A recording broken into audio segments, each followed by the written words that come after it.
আজ 13 জুলাই 2025। দৈনিক কালের কণ্ঠের সব প্রধান শিরোনাম। মহা চ্যালেঞ্জ পোশাক খাতে, শুল্কের চাপে নতুন সংকট। আগামী নির্বাচন হবে অত্যন্ত কঠিন।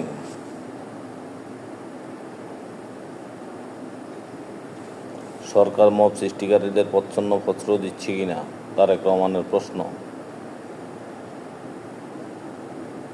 সোহাগ হত্যার প্রতিবাদে সারা দেশে বিক্ষোভ।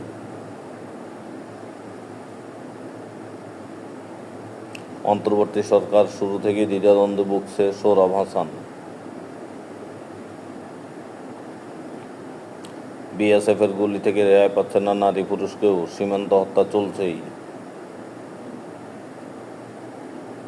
মহাসড়কে দিনে কোটি টাকা চাঁদাবাজি। সাভার আশুলিয়া 3 দিনের রিমান্ড শেষে আজ 8 আসামিকে আদালতে তোলা হবে। মুরাদনগরের ট্রিপল মার্ডার। প্রকাশ্যে মাথা থেতলেদের হত্যার ঘটনায় কঠোর অবস্থানে